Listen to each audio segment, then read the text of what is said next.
Good morning, viewers. You're watching Savera Morning Bulletin with me, Vidhi Joshi. Iran has thanked India for standing by it at the United Nations Human Rights Council, that is, UNHRC. Iran's ambassador to India, Mohammed, expressed gratitude after India voted against a resolution related to Iran during a special UNHRC session. Prime Minister Narendra Modi-led National Democratic Alliance government at the centre has called an all-party meeting on January 27 in order to discuss legislative and other agendas for the budget session of the parliament.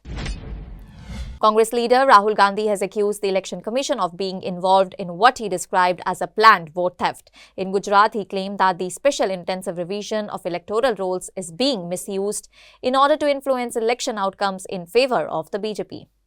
Amid reports that he is upset by Rahul Gandhi and the alleged attempts by party's Kerala unit to sideline him, senior Congress MP Shashi Tharoor said on Saturday that he has some issues with the party and would discuss them with the top brass.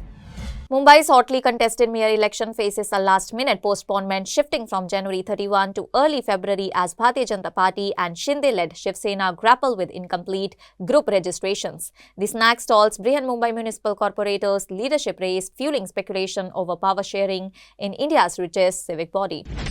A minor with a criminal streak turned a petty alcohol debt into a fatal bloodbath, repeatedly stabbing a young man at a roadside pan stall in Nagpur.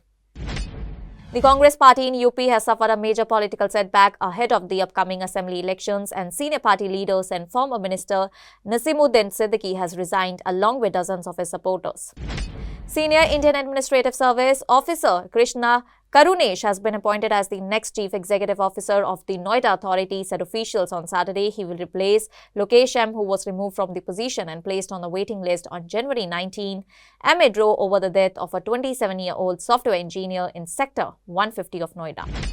A 24-year-old man from northeast Delhi's Welcome area was gunned down in a shocking late-night attack at a local cafe, with his family pointing fingers at a father-son duo over a simmering loan feud.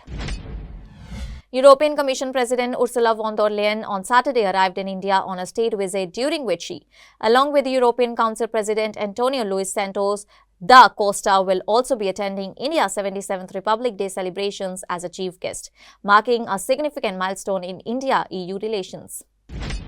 A bone-chilling incident has been reported in Georgia of the United States, where a 51-year-old Indian man allegedly shot dead his wife and 3 of her relatives over a family dispute, said officials on Saturday.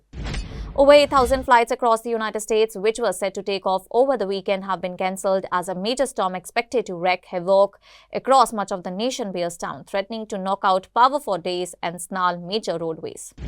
US President Donald Trump unleashed a fiery broadside against Canada on Friday, blasting its opposition to his ambitious Golden Dome missile defense shield over Greenland while causing up to China. At least 5 people were killed and 10 others injured in a suicide blast during a wedding at the residence of Peace Committee member in Pakistan's northwestern Khyber Pakhtunkhwa on Friday. There is a sense of desperation that is setting in among the Khalistan elements, and this may lead to them carrying out a major attack in India. Once they were beaten down in Punjab, they took shelters in Pakistan, Canada, United Kingdom and the United States. A new investigation titled "Truth Denied: How Pakistani Authorities Built an Unsolvable Case" has revealed shocking shortcomings in the probe on 2014 killing of Pakistani journalist Shan Dahar, highlighting police misconduct, political inaction and years of impunity.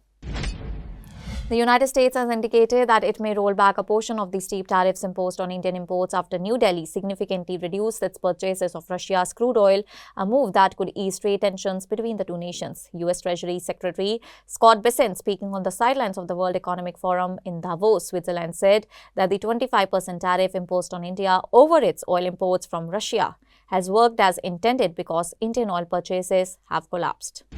Former Bangladeshi Prime Minister Sheikh Hasina has delivered a powerful message urging the people of Bangladesh to rise up and reclaim democracy, sharply criticizing the nation's interim government led by Nobel laureate Muhammad Yunus. Democratic nations should move swiftly to prohibit Chinese-linked artificial intelligence platforms and collectively develop binding global norms to regulate AI, warning that Beijing-backed technologies pose serious threats to data security. The trilateral talks between the United States, Russia and Ukraine began in Abu Dhabi on Friday, aiming to end the nearly 4-year war between Moscow and Kyiv. The talks, which will be held for 2 days, are the first of its kind and is also the first meeting between Ukraine and Russia over the plan proposed by US President Donald Trump.